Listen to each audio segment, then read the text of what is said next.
2016년 9월 11일 주일 오전입니다. 이 시간 우리에게 주시는 하나님 말씀은 마태복음 26장 17절로 19절과 누가복음 22장 17절로 같은 평행 본문을 같이 봅니다.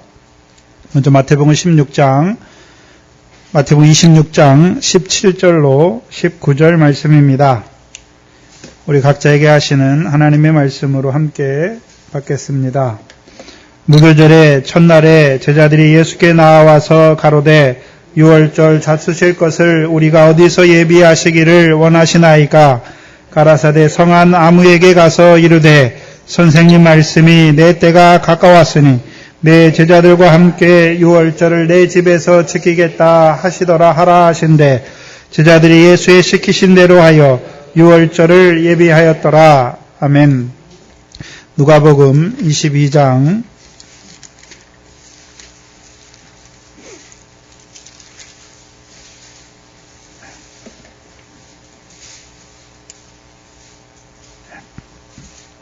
7절로 13절입니다. 누가복음 22장 7절로 13절 말씀입니다. 함께 받겠습니다. 유월절 양을 잡을 무교절이 이른지라 예수께서 베드로와 요한을 보내시며 가라사대 가서 우리를 위하여 유월절을 예비하여 우리로 먹게 하라. 여짜오되 어디서 예비하시기를 원하시나이까? 이르시되 보라 너희가 성내로 들어가면 물 한 동이를 가지고 가는 사람을 만나리니 그의 들어가는 집으로 따라 들어가서 그 집 주인에게 이르되 선생님이 내게 하는 말씀이 내가 내 제자들과 함께 유월절 먹을 객실이 어디 있느냐 하시더라 하라. 그리하면 저가 자리를 베푼 큰 다락방을 보이리니 거기서 예비하라 하신대 저희가 나가 그 말씀하신 대로 만나 유월절을 예비하니라. 아멘. 오늘 본문은 무교절의 첫날을 우리에게 말씀하십니다. 그래서 무교절 첫날은 뭐 하는 날입니까? 마가복음과 누가복음 22장 7절에 마가복음 14장 12절에서는 무교절 첫날 곧 유월절 양 잡는 날입니다. 누가복음 22장 7절에서도 유월절 양을 잡을 무교절에 대해서 말씀하십니다. 그러면 마태복음의 문맥을 쭉 봐야 되는데 마태복음 26장 1절이 무슨 말씀이었습니까? 예수님께서 제자들에게 가르치실 것을 다 가르치신 후에 2절에 뭐에 대해서 말씀하셨습니까? 네, 유월절에 대해 말씀하셨는데 그냥 율법 아래 옛 계명을 따라 지키는 유월절을 말씀하시는 것이 아니라 인자가 십자가에 못 박히기 위하여 팔리시는 그 유월절에 대해서 말씀하셨고 그리고 26장 6절 이하에 문둥이 베다니 문둥이 시몬의 집에서 예수님의 머리에 향수를 붓는 그 여자를 통해서 예수님의 장사를 예비하게 하신 후에 오늘 이제 유월절 양 잡는 그 유월절에 대해서 무교절 첫째 날에 대해서 우리에게 말씀해 주십니다. 그래서 오늘 본문을 통해서 오늘 본문부터 시작되는 말씀을 통해서 유월절의 본질이 무엇인지 저와 여러분에게 나타내 주시고 나타내만 주시는 것입니까? 이제 우리도 그 유월절 양을 먹는 자로 세우시는 것입니까?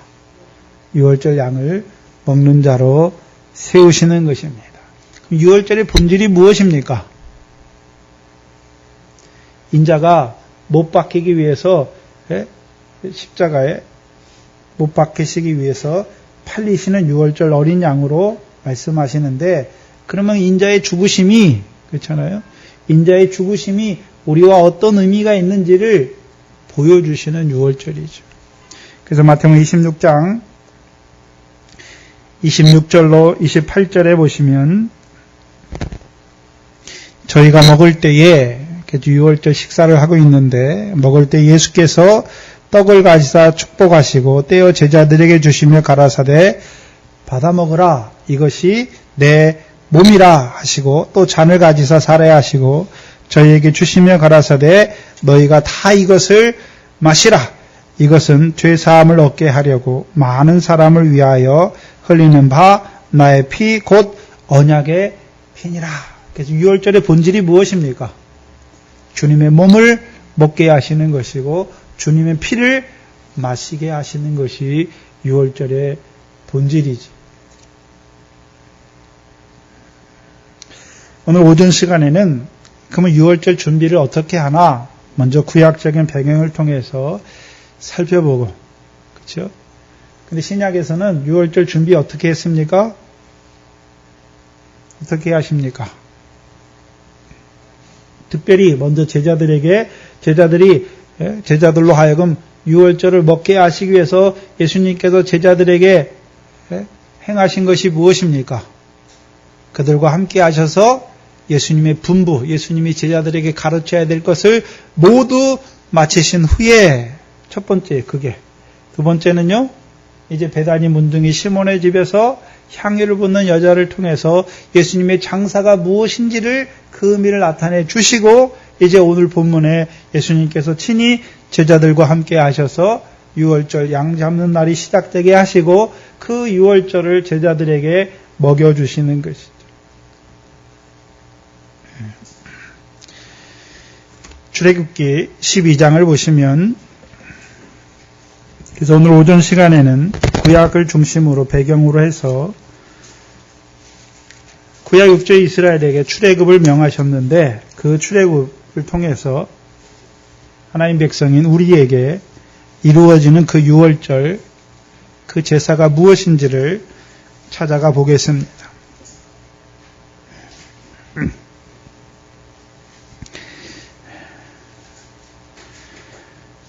출애굽기 12장 1절 이하에 보시면 여호와께서 애굽 땅에서 모세와 아론에게 일러 가라사대 이달로 너희에게 달을 시작 곧 해의 첫 달이 되게 하고. 그래서 유월절은 언제 먹습니까? 육족 이스라엘에게 유월절을 언제 먹습니까? 해의 첫 달에 먹는 거죠. 그래서 그 첫 달을 우리는 지금 1월 달이라고 그러잖아요. 히브리어에서는 이거를 아비월이라고 그래요. 아비월. 근데 여러분이 또 어디 가다가 책이나 어떤 데 보면 또 니산월이라고도 해요. 그래서 육적 이스라엘에게는 절기가 달력이 2개예요. 그래서 바벨론 포로로 끌려가기 전까지는 아비월을 지켜요. 근데 바벨론 끌려간 다음에는 이제 태양력을 따라서 니산월이 1월이에요. 그래서 그 절기를 지키게 하시는 거예요. 그래서 우리말로 하면 우리가 음력이 있고 그렇잖아요. 구정이 있고 신정이 있듯이 육적 이스라엘도 아비벌이 있고 바벨론 포로 후에는 이들이 바벨론으로 끌려갔잖아요. 그리고 나서 이들이 이제 날짜를 세는 달력이 바뀌어요. 태양력으로 바뀌어요. 그러면서 이제 니산월 14일부터 시작하지요. 그래서 보시면 달의 첫 달이 시작이 돼야 돼요. 그렇잖아요? 그래서 첫 달이 해의 첫 달에 시작되는 게 6월절이죠. 3절 이하에 보시면 이제 6월절 양을 예비하게 하시고 6절에 보시면 이달 14일까지 간직하였다가 해질 때에 이스라엘 회중이 그 양을 잡고 그 피로 양을 먹을지 문 좌우 설주와 임방에 바르게 하고 그리고 그것을 이제 어떻게 먹는지에 대해서 써놨어요. 그리고서 15절 이하에 보시면 너희는 7일 동안 무교병을 먹을지라 말씀하시죠. 그래서 6월절 양을 먹은 자들이 이제 먹어야 되는 것이 무엇입니까? 무교병이죠. 그래서 출애굽기 23장을 한번 보시면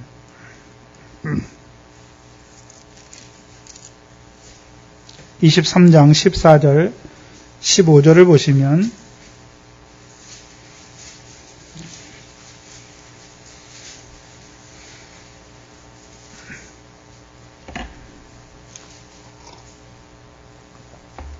너는 매년 3차 내게 절기를 지킬지니라.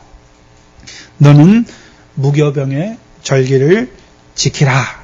내가 내게 명한 대로 아비볼에 정한 때에 7일 동안 무교병을 먹을지니 이는 그 달에 내가 애굽에서 나왔음이라. 빈손으로 내게 보이지 말지니라. 여기서는 무슨 절기입니까? 무교병의 절기잖아요. 그래서 성경에는 이 절기를 두 가지로 말해요. 유월절이라고도 말하고 또 뭐라고도 말합니까? 무교절이라고도 말해요. 근데 이 두 절기가 나누어진 것이 아니라 붙어 있는 것이죠. 유월절 양을 잡으면서 이제 무엇도 시작됩니까? 무교절도 시작되는 것을 보여주시죠. 근데 우리가 엄밀하게 따지면 이게 나뉘어 있어요. 유월절과 무교절이 나뉘어져 있는 거예요. 그래서 뭐를 먼저 먹습니까? 유월절 양을 잡고 그 유월절을 무교병과 함께 시작되는 것이 먹는 것이죠.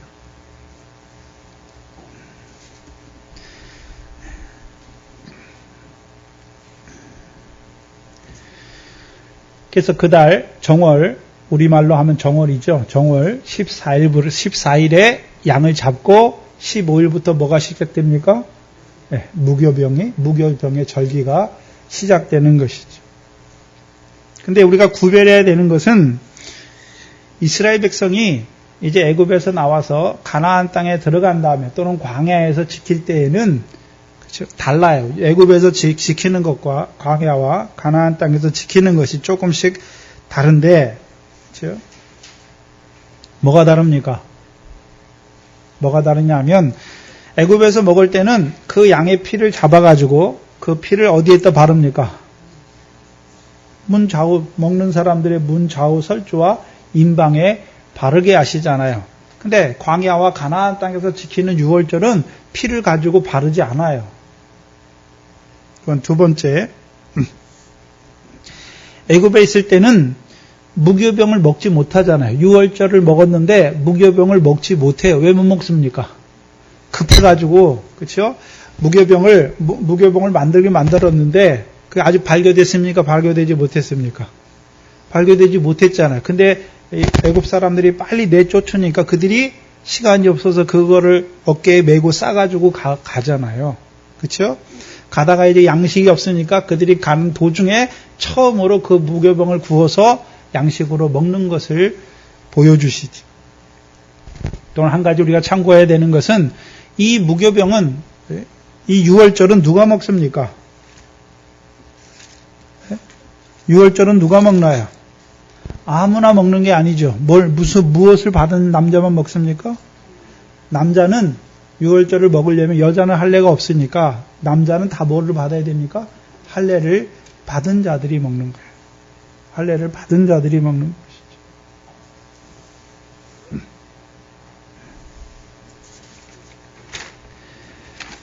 그래서 신명기 16장을 보시면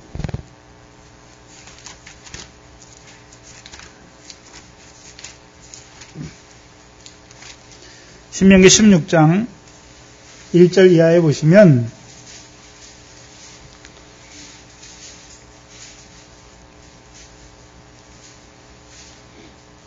유월절을 이제 가나안 땅에서 어떻게 지켜야 되는지를 보여주시는데 1절 이하에 보시면 아비벌을 지켜 내 하나님 여호와의 유월절 예식을 행하라. 이는 아비벌에 내 하나님 여호와께서 밤에 너를 애굽에서 인도하여 내셨습니다. 2절에 여호와께서 그 이름을 두시려고 택한 곳에서 우양으로 내 하나님 여호와께 유월절 제사를 드리되 무교병을 그것과 아울러 먹지 말고 7일 동안은 무교병 곧 고난의 떡을 그것과 아울러 먹으라. 이는 내가 애굽 땅에서 급속히 나왔음이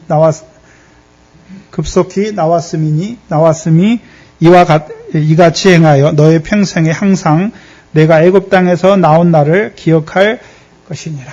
그래서 가나안 땅에서 지키는 유월절은 각자 집에서 지키는 것이 아니라 어디서 지킵니까?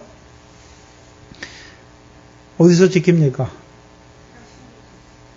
택하신 곳인데 뭘 두시려고 택하신 곳입니까? 여호와께서 자기 이름을 두시려고 택하신 곳에서 유월절을 지켜요. 그렇죠? 근데 가나안 땅에서는 이제 6월절, 아까 우리가 애굽에서 지킬 때는 양과 염소 중에 하나를 가지고 6월절을 지켰는데, 가나안 땅에서는 여기 보면 모두 6월절로 들어갑니까? 소도 들어가잖아요. 우양을 잡으라 말씀하시다. 2절에 16장 2절에 여호와께서 그 이름을 두시려고 택하신 곳에서 우양으로 내 하나님 여호와께 6월절 제사를 드리라 말씀하시죠. 그럼 여기서는 이제 뭐도 첨가되고 있습니까? 소를 가지고도 여호와 앞에 6월절을 지킬 수 있는 것을 보여주시죠. 그리고 또한 이 가나안 땅에서 이제 6월절을 지킬 때에는 3절에 보시면 무엇과 함께 먹습니까? 무교병, 곧 그 고난의 떡을 그것과 그 양과 우양과 아울러 먹는 거예요. 그렇죠? 그것을 이제 6월절 예식, 여기서는 6월절을 먹는다 말씀하는 것이 아니라 이것이 6월절 제사다. 2절에 보시면 우양으로 내 하나님 여호와께 6월절 제사를 드리라 말씀하는 것이죠.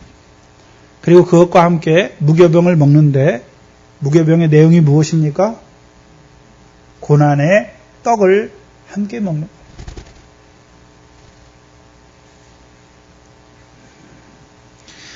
근데 7절, 8절을 보시면 이제 6월절과 무교병을 먹는데 장소가 달라요. 7절에 내 하나님 여호와께서 택하신 곳에서 그 고기를 구워 먹고 아침에 어디로 돌아가야 합니까? 자기 장막으로 돌아가요. 그리고 너는 6일 동안은 무교병을 먹고, 그쵸? 6일 동안 어디에서 무교병을 먹습니까? 자기 장막에서 무교병을 먹는 것이죠.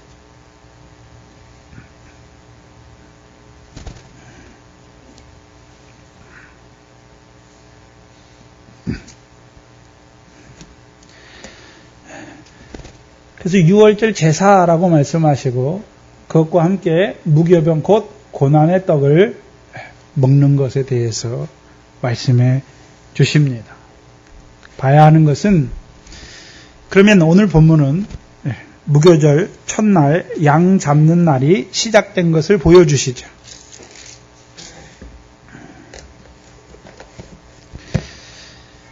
무교절 양 잡는 날이 시작된 것을 보여주십니다.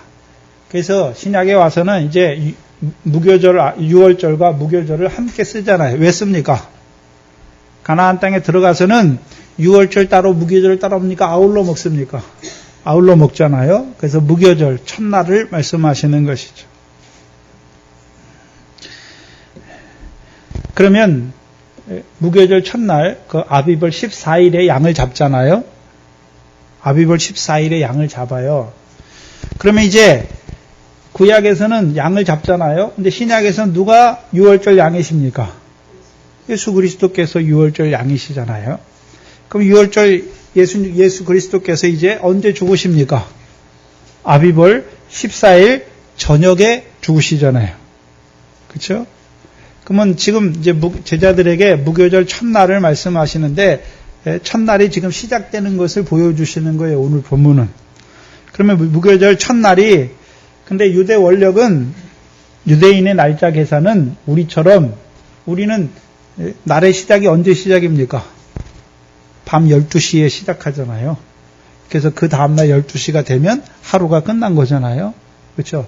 근데 유대인들은 한 날의 시작이 언제냐면 저녁에 해 질 때 한 날이 시작되고 다음날 해가 질 때가 한 날이 끝나는 거예요.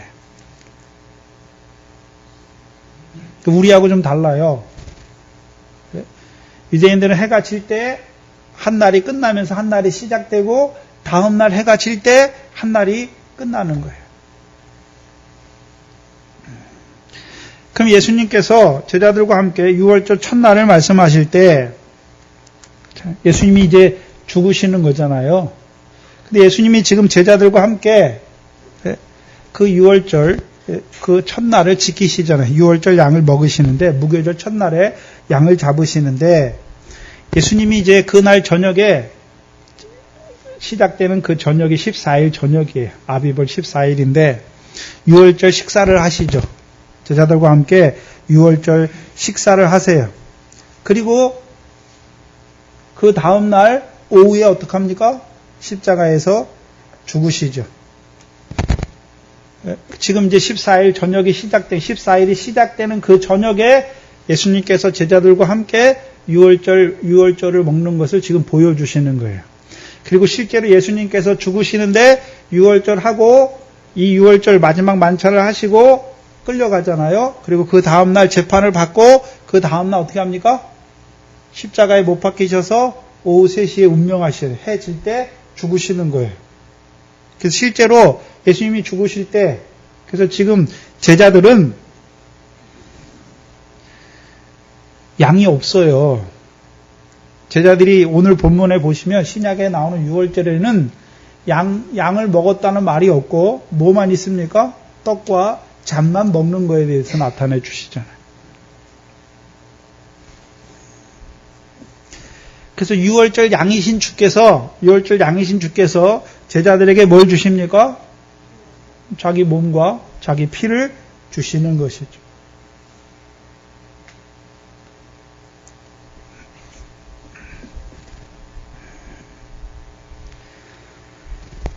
그러면 주님의 몸과 주님의 피를 제자들에게 주시잖아요.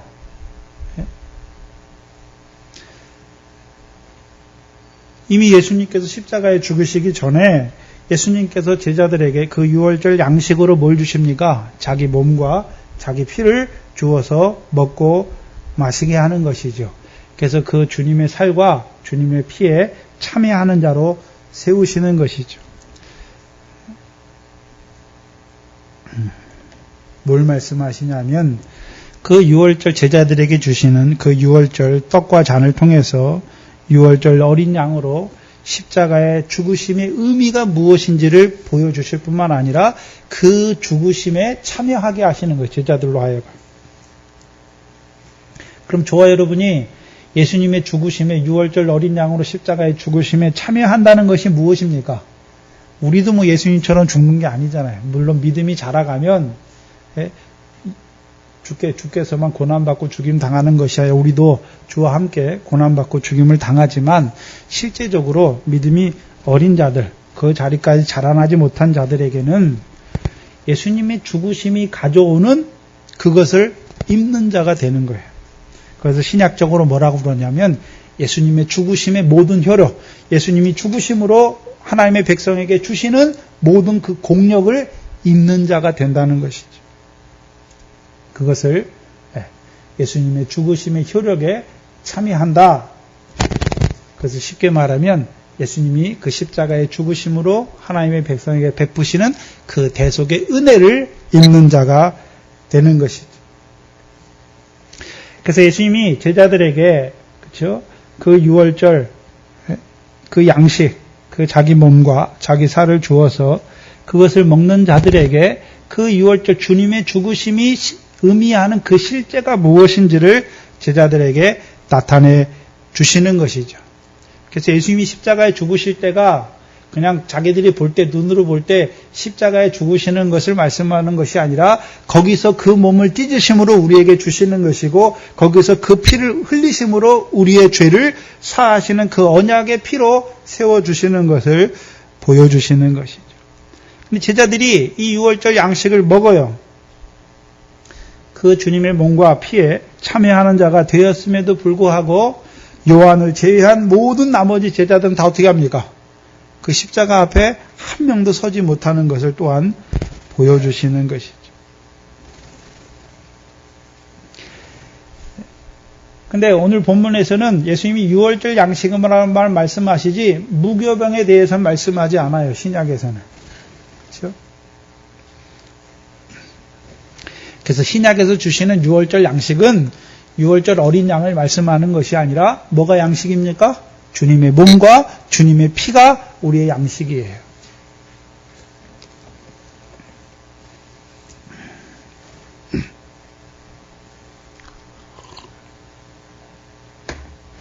그래서 그 유월절을 먹는다라는 의미가 뭐냐 하면 이제 신약의 유월절을 봐야 되는데 이제 그것을 신약에서 어떻게 말씀하시냐면 고린도전서 5장에 보시면 고린도전서 5장 6절 이하에 보시면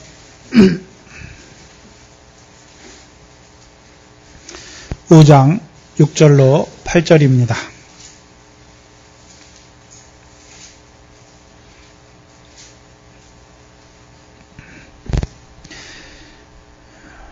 육 절 이하에 보시면 너희의 자랑하는 것이 옳지 아니하도다. 적은 누룩이 온 덩이에 퍼지는 것을 알지 못하느냐. 너희는 누룩 없는 자인데 새 덩어리가 되기 위하여 묵은 누룩을 내어버리라.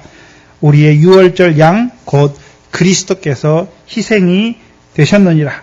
이러므로 우리가 명절을 지키되 묵은 누룩으로도 말고 괴악하고 악독한 누룩도 말고 오직 순전함과 진실함에 누룩 없는 떡으로 하자. 그래서 신약에서는 유월절 양에 대해서 유월절 양이 누구를 말씀합니까? 그리스도잖아요. 근데 그냥 그리스도를 말하는 것이 아니라 그리스도의 희생에 대해서 말씀하시는 거죠. 예수의 죽으심이 아니에요. 그리스도의 희생에 대해서 말씀하시는 것이죠. 그럼 봐야 하는 것은 그럼 고린도 교회는 뭐가 생겨났습니까?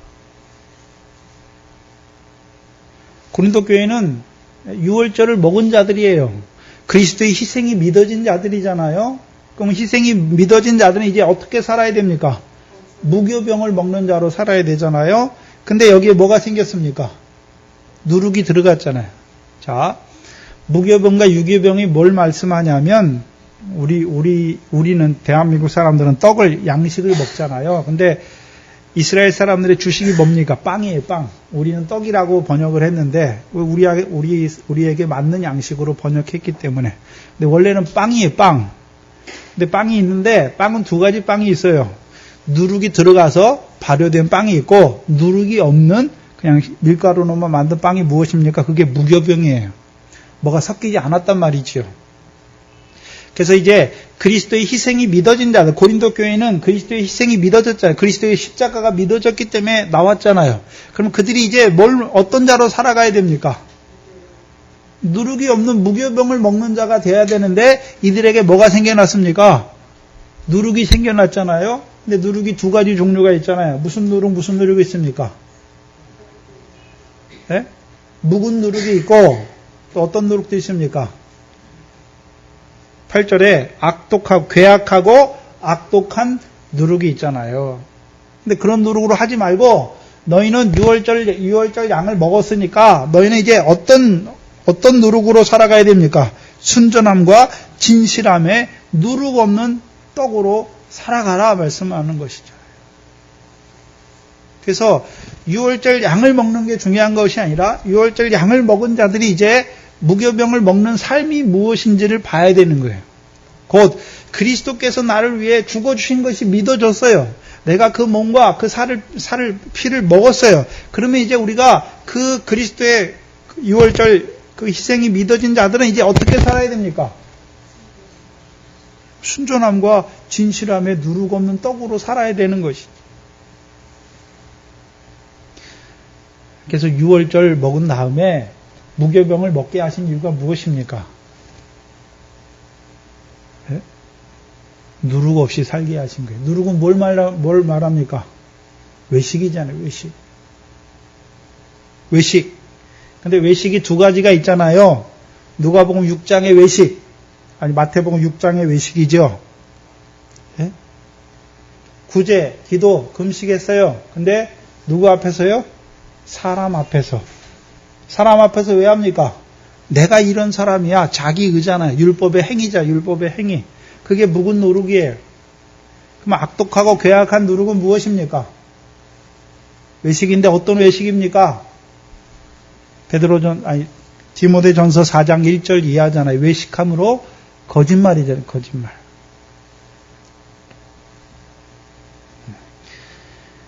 그럼 이 고린도 교회는 예수 그리스도의 터가 닦여졌잖아요. 그렇죠?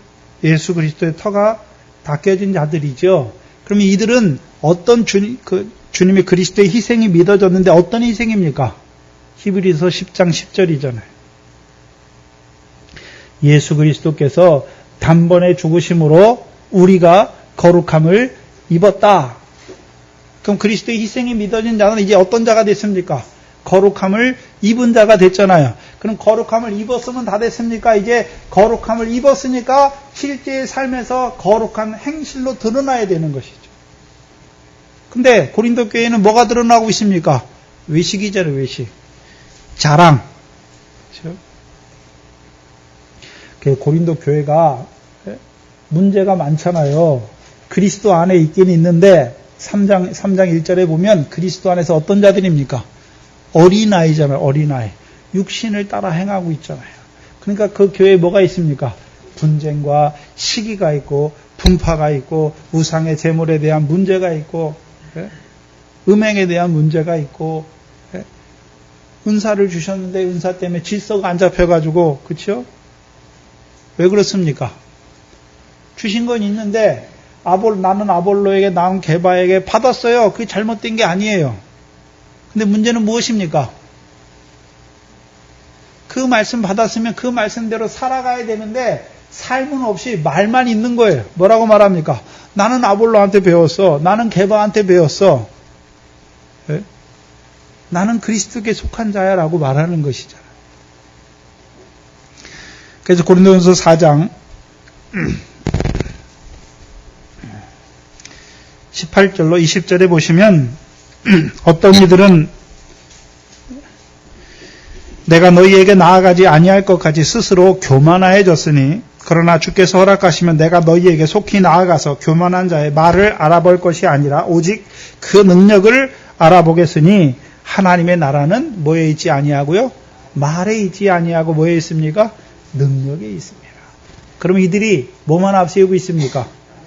말만 앞세우고 있잖아요. 나는 아볼로에게 받았는데 나는 게바에게 받았는데 그러면 아볼로고 게바고 다 뭐한 자들입니까? 하나님의 세우신 일꾼들이에요. 뭐 하기 위해 세웠습니까? 하나님의 백성들에게 털을 닦아주고 예수 그리스도의 털을 닦아주고 이제 그 위에 어떻게 세울까 조심하게 그래서 불타지 않는 금이나 은이나 보석으로 불탈 것으로 세우는 것이 아니라 불타지 아니할 것으로 세우는 자로 세우는 자들이잖아요. 그들이.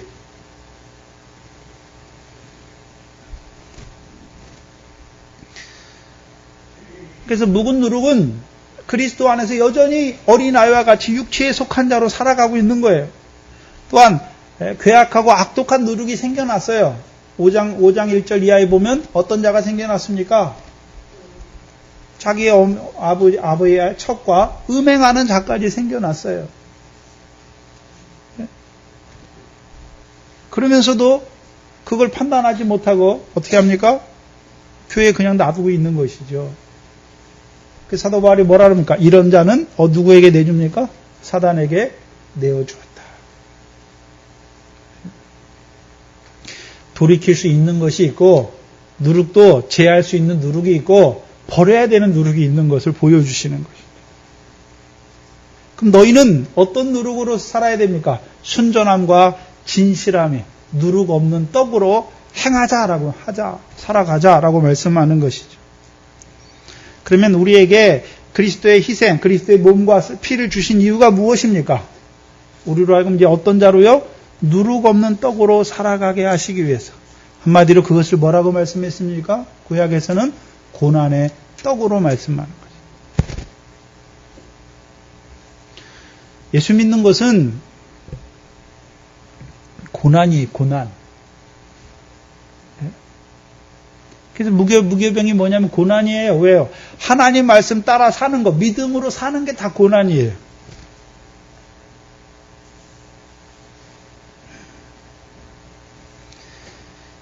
그래서 순전함과 진실함에 누룩 없는 떡을 말할 때 순전함은 어떤 순전함을 말씀하냐 하면 고린도후서 2장 17절에 사도 바울이 하나님 말씀 증거하는데 어떻게 합니까? 고린도후서 2장 17절에 우리는 수다한 사람과 같이 하나님의 말씀을 혼잡하게 아니하고 순전함으로 곧 순전함으로 하나님께 받은 것 같이 하나님 앞에서와 그리스도 안에서 말한다. 그러면 사도 바울이 교육자잖아요. 그럼 고린도 교회에게 하나님 앞에서와 그리스도 안에서 말했어요. 그리스도 안에서 말했다는 의미가 뭐고? 그게 순전함인데, 자기 말을 했습니까? 사도들에게는 하나님께서 분부한 것, 가르치신 것이 있잖아요. 그것을 가르치는 것이요. 자기 말을 하는 게 아니에요. 주께서 자기에게 가르치신 것을 말하는 것이죠. 그래서 마태복음에 예수님께서 제자들에게 먼저 가르치셨잖아요. 왜 가르치셨습니까? 저들도 세례를 줘서 제자를 삼는 거죠. 그리스도의 희생이 믿어지게 하는 거예요. 유월절 양을 먹는 자로 세울 뿐만 아니라 그들에게 주님이 가르친 거, 자기의 뭐가 들어간 것이 아니라 주님께서 가르치는 거, 그거를 그대로 말하는 거예요. 그게 뭡니까? 그게 순전한 거예요. 그래서 사람의 뭐가 섞이지 않은 거, 혼잡하지 아니하고 주께서 말씀하신 그것을 말하는 거예요. 그게 순전한 거예요. 그래서 마태복음 28장 20절이 무엇입니까? 내가 너희에게 분부한 모든 것을 너희도 저희에게 가르쳐 지키는 자가 되게 하는 것이죠. 예수의 그리스도의 십자가가 믿어졌다가 다가 아니라 이제 거룩함을 입었으면 이제 주께서 제자들을 통해서 가르치신 그 순전한 것을 따라서 어떻게 됩니까? 살아가는 거예요. 그래서 디모데 전후서를 통해서는 그것을 뭐라고 말합니까? 바른 말, 바른 교훈이다라고 말씀하는 거예요. 그럼 우리가 예수 그리스도께서 십자가에 죽으신 거 믿어졌으니까 다 됐습니까? 이제 믿어졌으니까 이제 어떤 자로 살아가야 됩니까? 바른 말, 바른 교훈을 따라 살아가는 자가 되어야 되는 것이죠. 또 하나가 무엇입니까? 순전함이다라고 말씀하죠. 순전함. 진실함.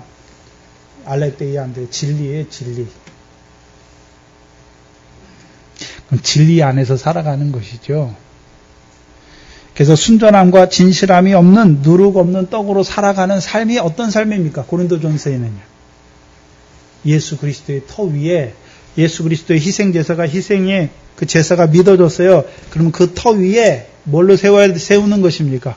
금이나 은이나 보석으로 세우는 삶이에요. 썩어지는 그 나무나 짚이나 풀로 세우는 것이 아니라 금이나 은이나 보석으로 세우는 것이죠. 그러면 왜 금입니까? 금을 거룩하게 하는 성전이잖아요. 믿음이죠, 믿음.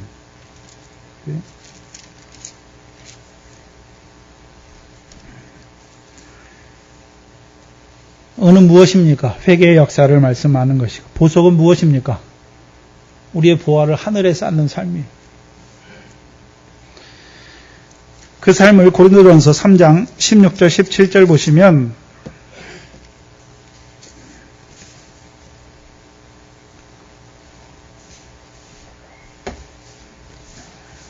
16절에 너희가 하나님의 성전인 것과 하나님의 성령이 너희 안에 거하시는 것을 알지 못하느냐. 누구든지 하나님의 성전을 더럽히면 하나님이 그 사람을 멸하시리라. 누구를 멸하십니까? 더럽히는 자잖아요. 더럽힌다는 것은 다른 말로 하면 무교병을 먹습니까? 유교병을 먹고 있습니까? 유교병, 누룩이 섞인 유교병을 말하는 거예요. 그래서 구약에서 무교병을 먹는 자들 있잖아요. 무교절에 유교병을 먹는 자들은 어떻게 됩니까? 백성 중에서 끊어지게 하세요. 끊어지게. 끊어진다는 말이 어떤 말입니까? 다른 말로 하면 짚이나 풀이나 나무나 짚으로 세우는 거예요. 그건 이제 묵은 누룩이에요. 그럼 더 나아가서 어떤 자가 있습니까? 사단에게 내어주는 행실을 하는 자가 있잖아요. 어떤 자들이 됐습니까? 끊어지는 거예요, 백성 중에서. 왜요? 하나님의 백성인데 사단에게 내어줬으니까 이제 어떤 자가 됐습니까? 하나님의 백성이 아니에요. 죽는 게 아니에요. 육신 죽는 게 아니라 사단에게 내어주셨어요. 그래서 육신을 멸하는 것이죠. 그게 끊어지는 거예요. 우리에게 성령을 주신 우리를 성전으로 세웠잖아요. 근데 우리가 성전입니까? 예수 그리스도가 성전입니까?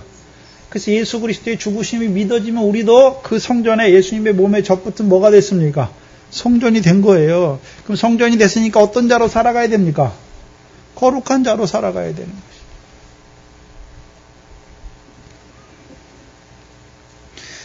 그건 베드로 전서에서 그 유월절과 무교병에 대해서 말씀하는 것이고, 누룩이 없는 무교병에 대해서 말씀하는 것이고, 그럼 요한복음에서는 아까 우리가 묵도 시간에 제가 읽어드렸던 말씀이죠. 요한복음 6장입니다.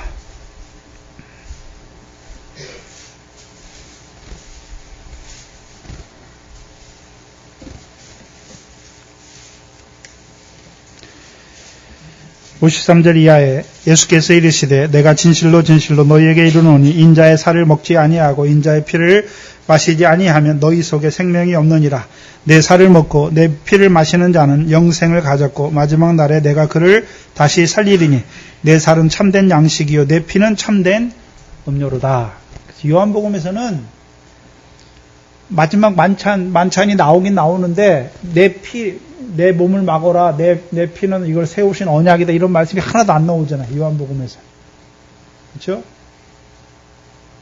요한복음에서도 보면 마지막 그 만찬이 있는데 거기서는 뭐가 강조됩니까? 발 씻는 게 강조되잖아요. 그렇죠? 마태, 마가, 누가에서는 6월절 양식을 통해서 뭐가 강조되냐 하면 이것은 너희를 위한 내 몸이고 이것은 너희를 위한 내 피다. 먹고 마시게 하시는데 요한복음에서는 그 먹고 마시게 하는 것이 이게 내 피다. 이 마지막 만찬에서 이게 내 피고 이게 내 살이다 라고 말씀하시는 게 안 나온단 말이죠. 왜 안 나옵니까? 이미 나오잖아. 요한복음 6장에. 오병을 하면서 오병을 하면서 주께서 표적을 보여주셨는데 그 표적이 무엇입니까? 인자의 살과 인자의 피를 먹고 마시게 하시는 것이죠. 그러면 인자의 살과 인자의 피를 먹었어요. 먹었으면 어떻게 살아야 됩니까? 56절에 내 살을 먹고 내 피를 마시는 자는 누구 안에 거하고요?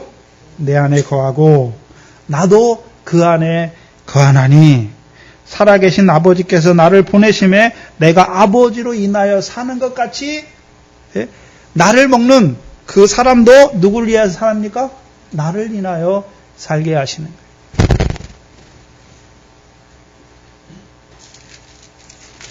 요한복음 17장을 보시면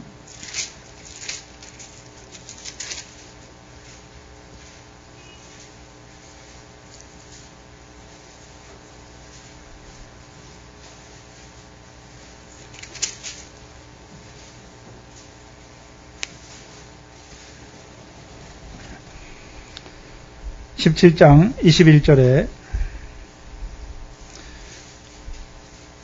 아버지께서 내 안에 내가 아버지 안에 있는 것 같이 저희도 다 하나가 되어 우리 안에 있게 하사 세상으로 아버지께서 나를 보내신 것을 믿게 하옵소서.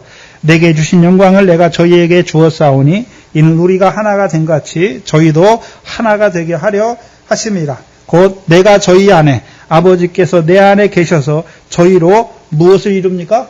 온전함을 이루는 거예요. 이루어 하나가 되게 하려 함은 아버지께서 나를 보내신 것 같이 나도 또 나를 사랑하신 같이 나를 보내신 것과 또 나를 사랑하신 것 같이 저희도 사랑하신 것을 세상으로 알게 하려 함이로소이다. 그러면 주께서 먼저 아버지 안에 있고 아버지 안에서 주께서 행하신 것처럼 이 몸, 주님의 몸과 주님의 살과 주님의 피를 먹는 자도 누구 안에서 하나가 됩니까? 예수 그리스도 안에서 하나님 아버지와 그 아들과 하나가 되는 것이죠. 그래서 하나가 되는 것을 요한복음 17장에서 무엇 안에서 하나입니까? 영광 안에서 하나예요. 그럼 이제 그리스도를 먹는 자 있잖아요. 그리스도의 살과 피를 먹는 자는 이제 어디 안에서 하나입니까?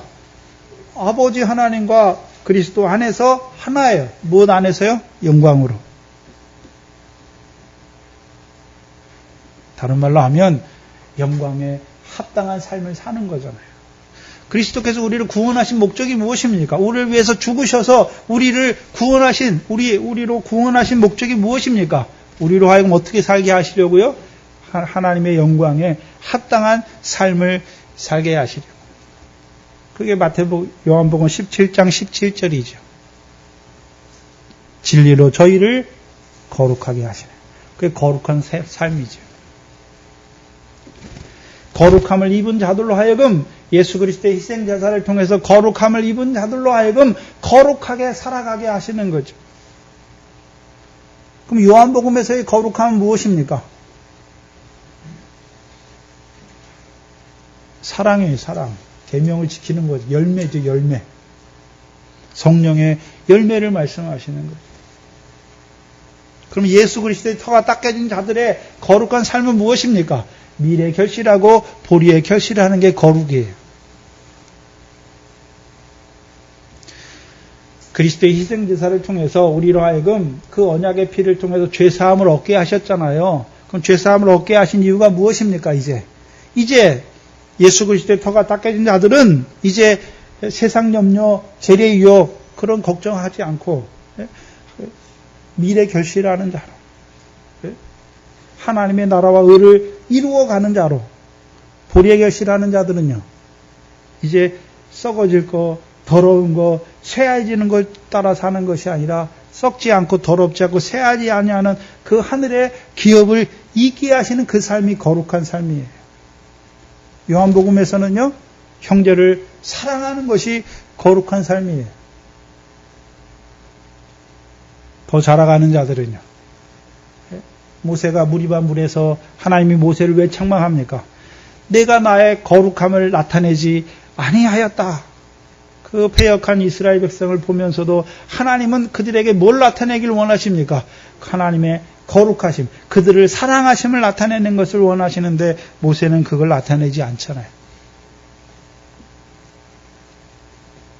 그래서 거룩함이 달라요. 자, 유월절, 애굽에서 유월절 먹었어요. 그렇잖아요. 예수 십자가가 믿어졌어요. 그럼 어떻게 살아갑니까? 그 다음에 애굽 사람처럼 살아가나요? 모세가 인도하는 대로 따라가야 됩니까? 그럼 모세가 인도할 때 뭐 하는 게 더럽고 뭐 하는 게 거룩한 것입니까? 원망하고 불평한 게 그게 더러운 거예요. 그렇죠? 모세를 통해서 주시는 걸 믿음으로 받으면 어떤 자가 됩니까? 거룩한 자가 되는 거예요. 또한 그들에게 광야에서 율법을 주시잖아요. 그 율법의 교훈을 통해서 모세를 통해서 내리는 이슬, 채소 위에 내리는 이슬, 그 교훈을 주실 때 어떤 자가 되는 것입니까? 채소를 내는 거예요. 그게 거룩한 삶이죠. 근데 이스라엘 백성은 어떻습니까? 늘 원망하다, 불평하다, 자기 죄 가운데 죽는 자들이 되는 것이죠. 그럼 이제 가나안 땅에서 그 광야 연단을 통해서 예수가 그리스도임을 믿어줘서 이제 거룩함을 입은 자들, 그들이 이제 거룩한 삶이 무엇입니까? 여호와의 명령을 청종함으로 이른 비와 늦은 비를 통해서 미래 결실하는 것이고 보리에 결실하는 것이고 또한 다윗의 왕으로 세워주신 자들, 곧 시온에서 오신 모퉁이 돌이 닦여진 자들, 그리스도 예수의 터 위에 세움받은 자들의 거룩은 무엇입니까? 이 사랑의 사랑, 형제 사랑하는 것.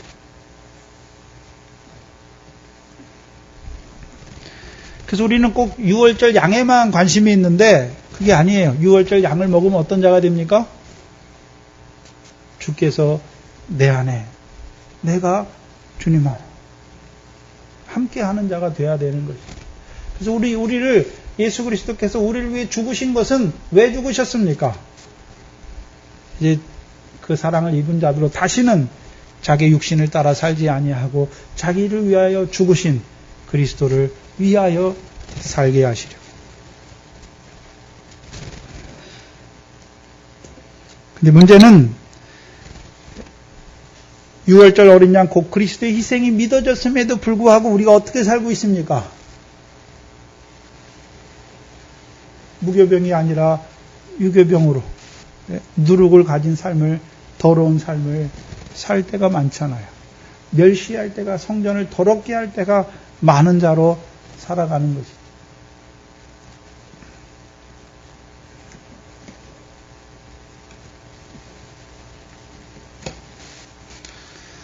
먼저는 유월절에 그 어린 양의 죽으심을 내가 어디서 먹느냐에 따라 다르고, 또한 먹었다고 다 된 것이 아니라 이제 거룩함을 입었으니까, 예?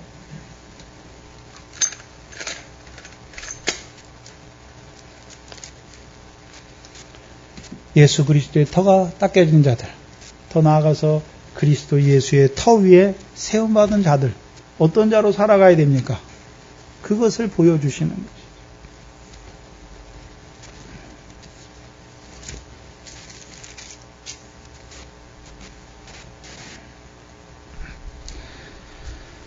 먼저는 유월절 양을 통해서 그리스도와 연합한 자가 되게 하실 뿐만 아니라 이제 그리스도께서 주시는 순전함과 진리 안에서 살아가게 하시는 거예요. 그래서 우리를 그리스도의 희생으로, 그리스도의 십자가로 우리를 거룩함을 입은 자로 부르신 것은 우리 마음대로 살아가라고 부르신 것이 아니라 이제 주께서 주시는, 주께서 우리에게 가르쳐 주시는 그 순전한 바른 교훈과 진리의 말씀 안에서 살아가는 거예요. 그게 무교병을 먹는 삶이 되어야 되는 것이죠.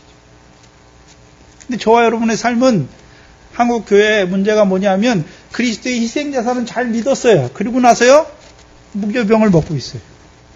근데 그게 무교병인지 유교병인지 그걸 구별을 못해요.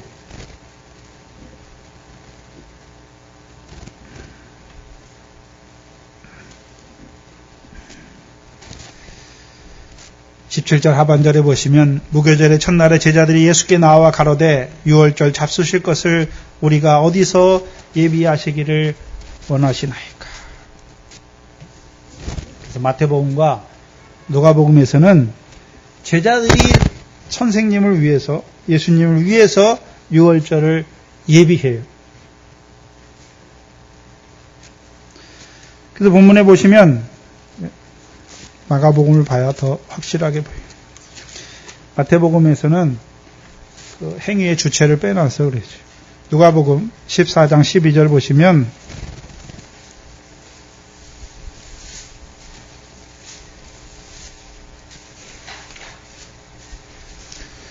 무교절의 첫날 곧 유월절 양 잡는 날에 제자들이 예수께 여짜오되 우리가 어디로 가서 선생님으로 유월절을 잡수시게 예비하시기를 원하나이까. 이것과 누가복음 22장을 보시면 펴놓으시고 잘 분별하셔야 되는데,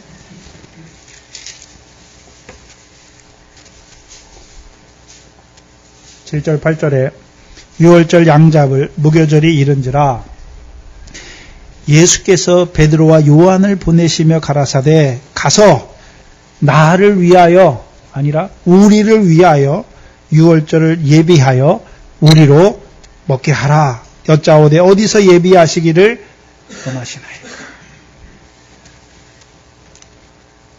그래서 마태와 마가복음과 누가복음이 달라요. 그렇죠? 다르잖아요. 마태복음과 마가복음에서는 제자들이 예수님을 위한 유월절을 예비해요. 근데 그 유월절이 자기들을 위한 유월절인지를 알지 못하잖아요. 제자들이 선생이신 그 예수를 위해서 예비하는 유월절이에요. 근데 누가 보면 어떻습니까? 예수님께서 베드로와 요한을 부르시고 그들에게 뭐라고 말씀합니까? 우리가 먹을 유월절을 우리를 위해서 예비해서 우리로 먹게 하라 말씀하는 거예요.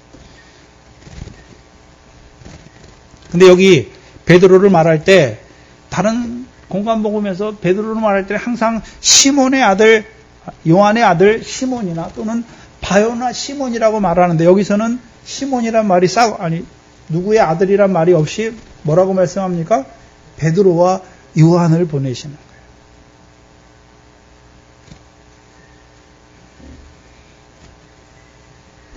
그럼 그 시몬의 요한의 아들 시몬이 어떤 자가 됐습니까? 베드로, 곧 반석이 된 자를 보내시는 거예요.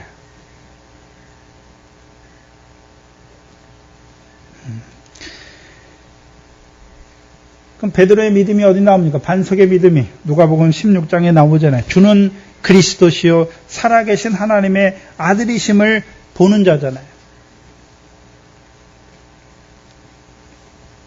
거기서 말하는 그리스도는요, 우리가 마태복음 쭉 봤잖아요. 15장부터 시작해서 누구의 아들로 오신 그리스도입니까?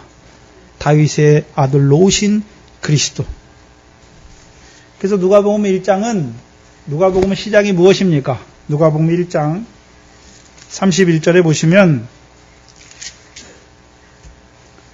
누가복음 1장 31절입니다.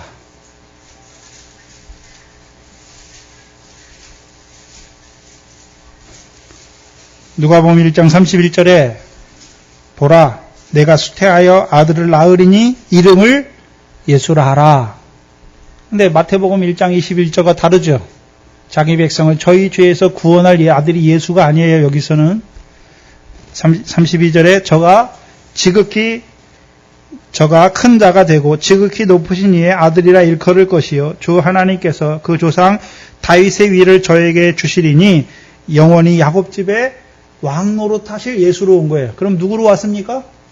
누가복음 왕으로 오셨잖아요. 왕으로. 그럼 누구의 왕입니까? 우리의 왕이잖아요. 우리의 왕. 야곱 집에 왕 노릇할 왕으로 오셨잖아요. 그럼 야곱 집에 왕 노릇하면 시편 105편 9절이잖아요. 야곱에게 세우신 율례 곧 이스라엘에 하신 영원한 언약 가나안 땅을 영원한 기업으로 함께 이루어 주시는 거죠.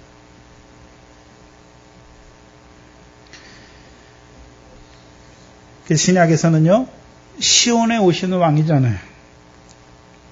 곧 이제 우리를 어느 백성으로요? 시온의 백성으로 세워주셔서 우리로 하여금 시온에서 나오는 율례로 가르쳐 주셔서 시온의 복을 누리는 자로 세우는 거죠. 곧 영생이지요.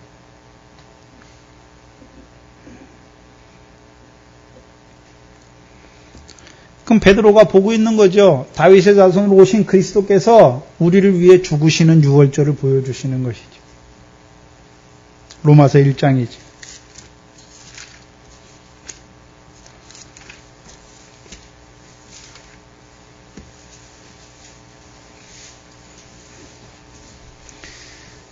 로마서 1장 2절 이하에 보시면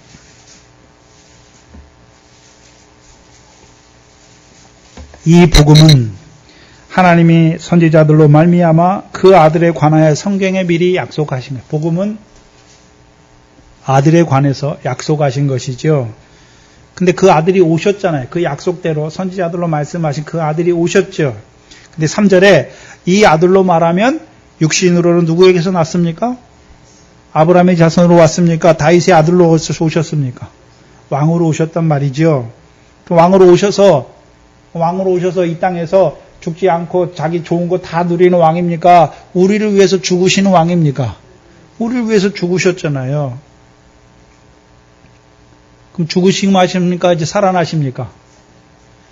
그래서 죽으심에 우리로 그리스도의 죽으심에 참여하게 하시는 이유가 무엇입니까? 살게 하시려고, 우리를 살게 하시려고요. 그래서 4절에 성결의 영으로는 죽은 자 가운데서 부활하여 능력으로 하나님의 아들로 인정되셨으니 곧 우리 주 예수 그리스도다라고 말씀하죠. 그래서 베드로가 하는 고백이 있잖아요. 주는 그리스도시요 살아계신 하나님의 아들이라고 말씀하실 때는 다윗의 자손으로 오셔서 우리를 위해 죽으실 뿐만 아니라 능력으로 성결의 영으로는 죽은 자 가운데서 부활하여 능력으로 하나님의 아들이 되신 아들을 고백하는 거예요. 주는 그리스도시요 살아계신 하나님의 아들이라고 고백할 때 그게 베드로의 고백인데 반석이잖아요. 다윗의 자손으로 오셔서 우리를 위해 죽으셨어요. 죽으실 뿐만 아니라 이제는 성결의 영으로 죽은 자 가운데 부활하여 능력으로 하나님의 아들로 인정되셨죠. 그 누굽니까? 우리 주 예수 그리스도예요. 그래서 성경에서 예수 그리스도를 말할 때가 있고 우리 주 예수 그리스도를 말할 때는 딱 두 군데죠. 어디 있습니까? 로마서 7장 25절과 고린도전서 15장 마지막 부분에. 그럼 우리 주 예수 그리스도께서 하시는 일이 무엇입니까? 우리가 마음으로는 하나님의 법을 원하는데 육신으로는 죄의 법을 섬김으로 말미암아 늘 공고한 사망의 몸 가운데 있잖아요. 근데요, 우리 주 예수 그리스도로 말미암아 이김을 주시는 하나님께 감사하는 자로 우리를 세우는 것이죠.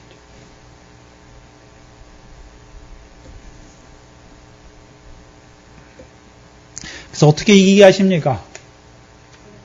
8장 1절 2절에 그리스도 예수 안에 있는 자들은 결코 정죄함이 없다. 어떻게 해요?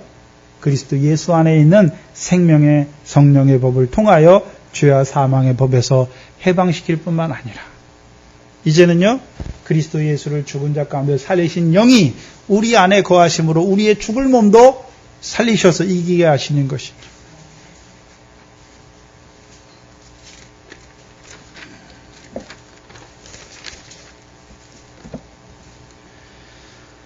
그래서 베드로와 요한을 통해서 유월절을 예비하게 하시는 거예요. 그래서 오늘도 어떤 종을 통해서 주님의 죽으심을 보여주느냐에 따라서 다르단 말이에요. 네? 오늘도 마태복음과 마가복음처럼 네? 자기들이 주를 위해서 유월절을 예비하고 있어요. 베드로와 요한처럼 예수님께서 보내시면서 우리를 위하여 유월절을 예비하고 우리로 먹게 하라. 누가복음에 보시면 22장에 보시면 그럼 베드로와 요한을 통해서 예비하시는 유월절이 무엇입니까?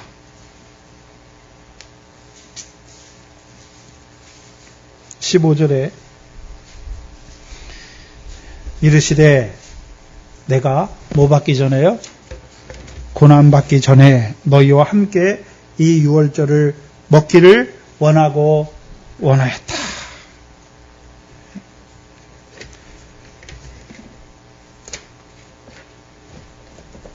그러면 고난받기 전에 이 유월절을 먹잖아요. 그럼 주님과 함께 그 유월절을 먹는 자는 주님만 고난받습니까? 그들도 고난에 참여하는 자가 됩니까? 그들도 고난에 참여하는 자가 되는 거예요.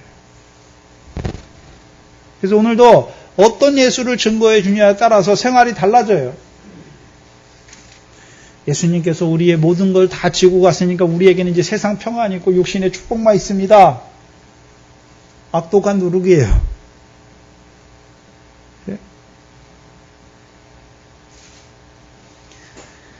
예수로 우리를 십자가에 구원하신 것은 이 세상 그것이 아니라 이제 믿음으로 살면서 고난을 받지만 믿음으로 사니까 세상에 어려운 일도 당하고 가난한 자로 살고 소유를 파는 자로 살지만 우리가 가난한 자 같지만 모든 소유를 가진 자예요.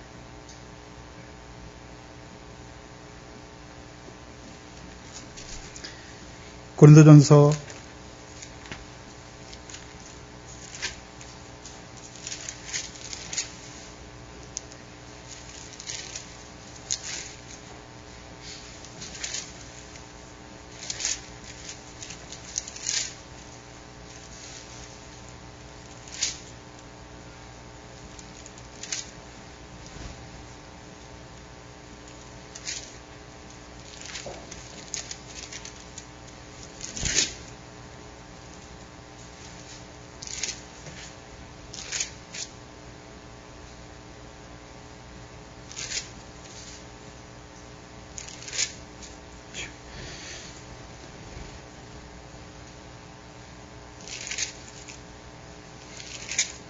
10절 다른 성경에 적혀.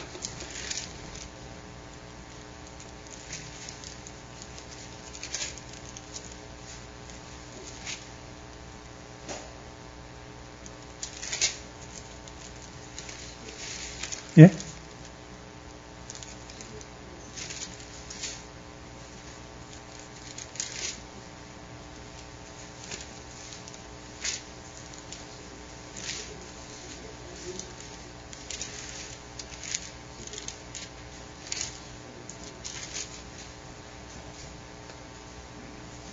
아니요, 고린도 후서에 있네.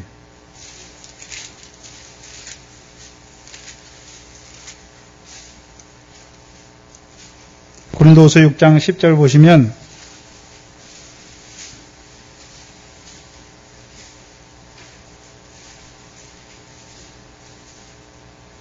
우리가 근심하는 자 같으나 항상 기뻐하고 가난한 자 같으나 많은 사람을 부욕해 하고 아무것도 없는 자 같으나 모든 것을 가진 자로 사는 거예요.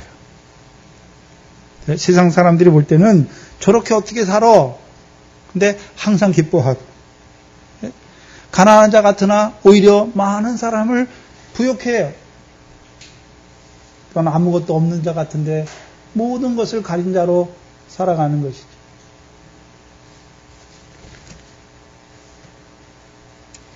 그게 저와 여러분의 삶이에요. 특별히 베드로와 요한을 통해서 주시는 예비하게 하시는 그 유월절을 주와 함께 먹는 자들은 이제 어떤 자가 됩니까? 고난에 참여하는 자가 되죠. 오늘 본문을 준비하면서 고난이 두 가지더라고요. 베드로전서 4장 1절 2절에 보시면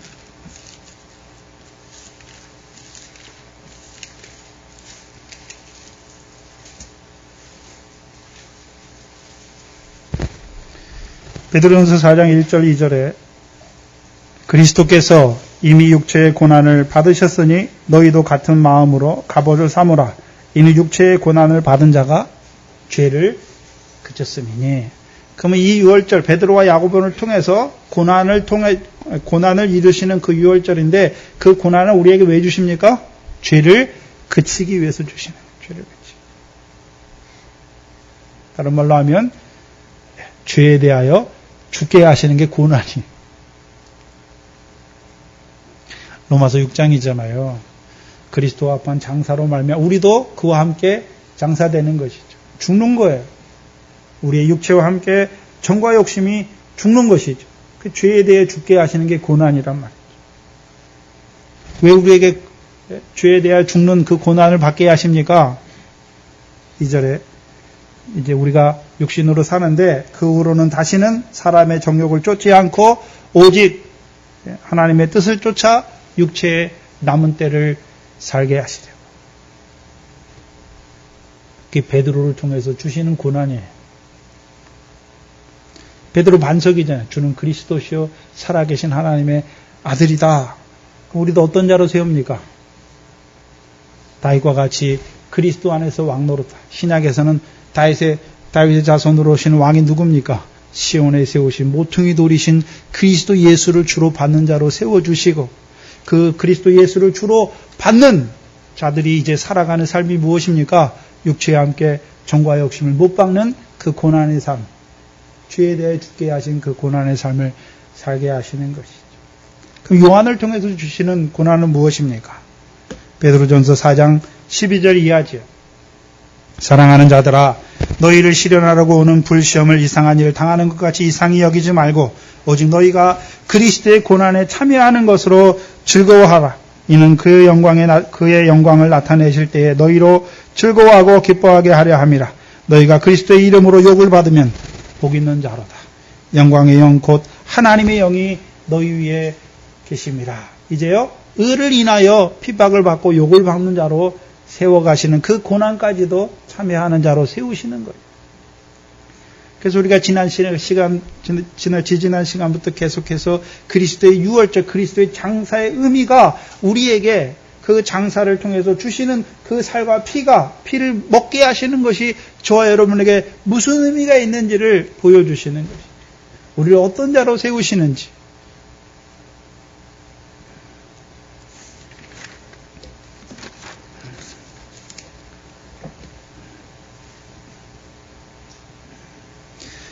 특별히 이제 그 그리스도의 유월절 양인 그리스도의 희생. 그래서 그리스도께서 왜 죽으셨나? 왜 죽으셨습니까? 나를 어떠한 자로 살리시려고요. 그걸 봐야 되는 것이죠. 특별히 이 베드로와 요한과 같은 종을 통해서 주시는 그 유월절을 받아 먹어야 고난에 참여하는 자가 되고 더 나아가서 주의 죽으심에도 참여하여 주를 위하여 죽는 자의 자리까지 자라게 하시는 것이죠. 또한 이제 저와 여러분의 유월절은 이제 구약의 그런 유월절이 아니라 고린도전서 11장에 말씀하시는 그 유월절을 먹게 하시는 것이죠. 고린도전서 11장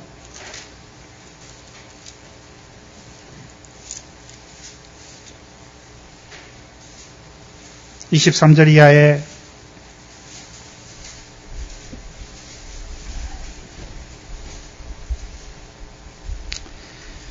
내가 너희에게 전하는 것은 주께 받은 것이니 곧 주께서 잡히시던 밤에 떡을 가지사 축사하시고 떼어 가라사대 이것은 너희를 위하는 내 몸이니 이것을 행하여 나를 기념하라 하시고 식후에 이와 같이 잔을 가지사 가라사대 이 잔은 내 피로 세운 새 언약이니 이것을 행하여 마실 때마다 나를 기념하라 하셨으니 너희가 이 떡을 먹으며 이 잔을 마실 때마다 주의 죽으심을 오실 때까지 전하는 것이다.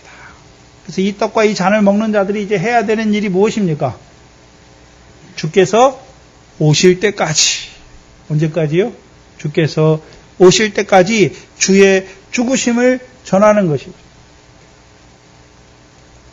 애굽에 있어요. 예수의 십자가도 알지 못하는 자에게 예수의 십자가, 예수께서 왜 십자가에 죽으셨는지 알게 해주는 거예요. 예수께서 이제 애굽의 유월절을 먹었어요. 근데 광야에 살고 있어요. 여전히 하나님 백성이면서도 육체를 따라 금송아지를 섬기는 그 가운데 있어요. 그들에게 뭘 가르쳐줘야 됩니까? 그리스도의 희생에 대해서 가르쳐주는 것이죠. 또 이제 가나안 땅에 있어요.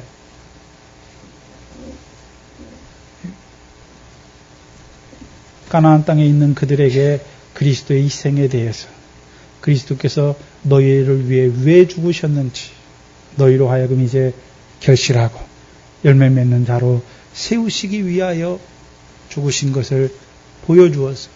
그들도 이제 그 유월절을 먹는 자로 그 그리스도의 죽으심의 뜻을 깨닫고 이제 그들이 이제 다시는 자기의 무엇을 위해 사는 것이 아니라 자기를 위해 죽으신 그리스도를 위하여 사는 삶이죠.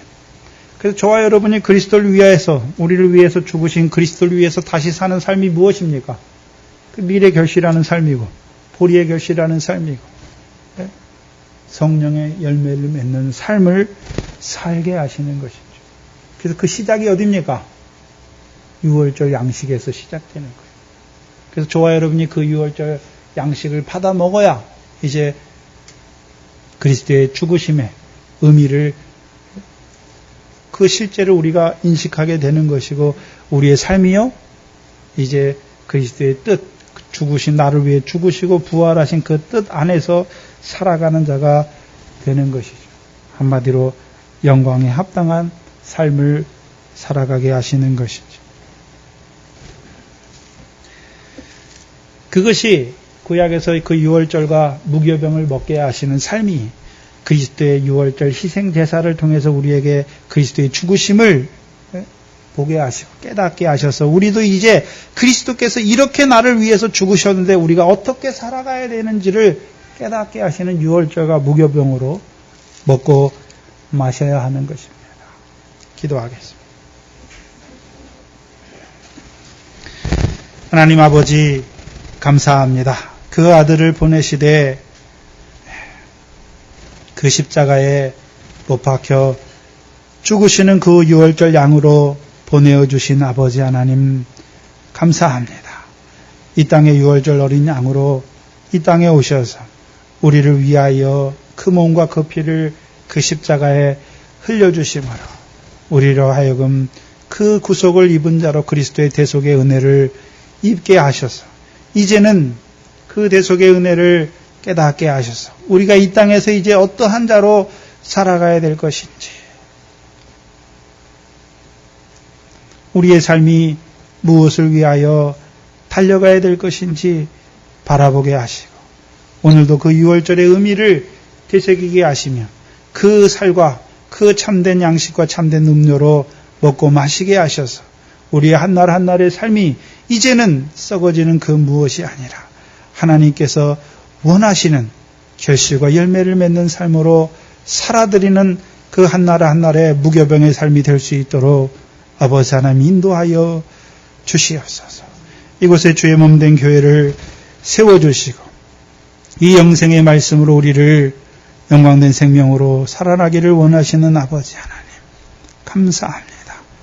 이 교회가 이제 그 큰 환란이 오기까지 이방인의 충만한 수를 채워가는 하나님의 교회가 될 수 있도록 인도하여 주시고 그 환란을 예비하는 그 양식을 나누어주는 교회가 될 수 있도록 아버지 하나님 붙들어 주시옵소서. 하나님 앞에 나올 때 하나님께서 우리에게 주신 것들을 따라 구별하여 드린 물질들이 있습니다. 아버지는 이 물질들을 인하여 이 교회가 생육하고 번성케 하여 주시고 아버지 앞에 나온 저들에게는 하나님께서 은혜 가운데 채워주셔서 그 은혜로 말미암아 하나님께 감사하는 저들의 삶을 인도하여 주시옵소서. 우리 어린 것들을 붙들어 주시고 아버지는 육신에 속한 자들, 아버지는 시험 가운데 있는 자들, 병 가운데 있는 자들을 불쌍히 여겨주시옵시고 그 능력으로 함께하여 주셔서 우리가 그 하나님 나라에서 말이 아니라 그 능력으로 살아가는 저희들 될 수 있도록 인도하여 주시옵소서.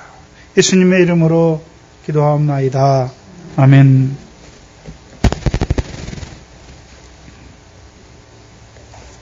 찬송가 199장입니다.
이번 주에 명절이 있습니다. 주 안에서 믿음에 손해보지 않도록 기도하시고 또 형제들 만날 때, 친척들 만날 때 우리의 삶을 통해서 친척들 만날 때 늘 뭐가 없다 세상 얘기 하시지 마시고 늘 기쁨 가운데 감사한 가운데 살아가는 것으로 보여줘야지.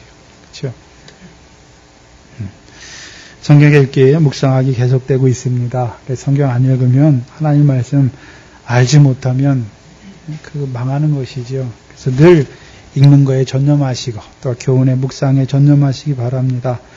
제가 추석 지나고 그 주일 오후에 중국의 심양에 들어갑니다. 위에서 기도해 주시고 여러분의 가정들 위해서도 기도해 주시고 또한 교회를 위해서도 늘 기도해 주시기 바랍니다. 요절은 요한복음 11장 25절 26절입니다.